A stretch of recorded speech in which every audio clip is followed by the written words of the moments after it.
Aujourd'hui, je veux te parler d'un truc super important quand tu tournes une vidéo, la continuité sonore. Alors la continuité sonore c'est quoi? Eh bien, c'est tout simplement l'ambiance qui se passe autour de toi quand tu tournes.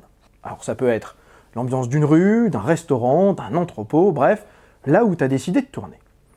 S'il y a un truc qui est vraiment saoulant et qui fait amateur dans les vidéos, c'est avoir un son de merde. Même si tu utilises un micro super top, que tu as acheté 1 millier d'euros, dès le moment où tu dois filmer deux personnes qui se parlent en chant contre chant, eh bien tu vas voir qu'au montage, il y aura toujours une saute de son.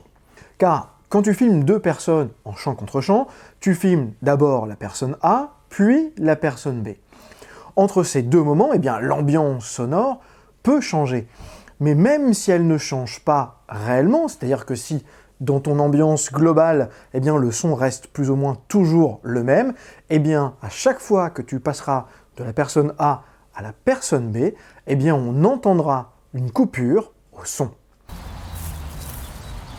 Mais attends, on n'est pas déjà passé par là tout à l'heure? J'en sais rien, tout se ressemble dans cette forêt. T'as pas une carte sur toi? Si, mais je pense pas qu'elle va pouvoir nous aider. Chier! Alors comment faire pour que ça ne se passe plus comme ça?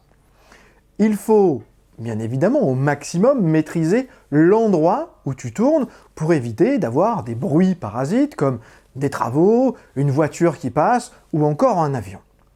Mais c'est surtout que tu dois faire ce que l'on appelle un son d'ambiance pour chaque endroit où tu as décidé de tourner.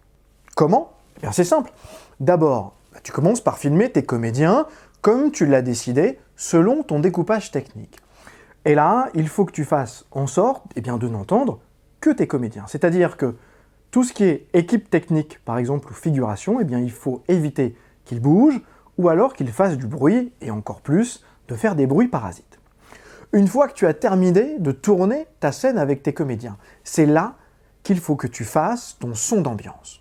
Dans ce cas-là, c'est simple, tu vires tout le monde sur ton plateau, sauf celui, bien évidemment, qui prend le son.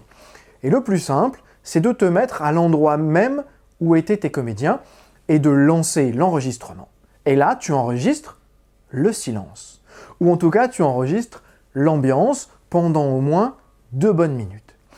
Même si pour toi, tu n'entends absolument aucun bruit, même si pour toi, c'est le silence absolu dans la pièce, eh bien, tu dois quand même utiliser et enregistrer ce son d'ambiance.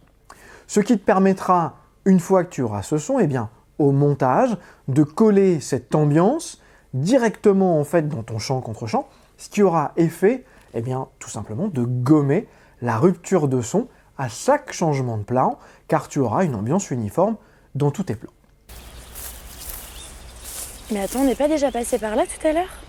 J'en sais rien, tout se ressemble dans cette forêt. T'as pas une carte sur toi?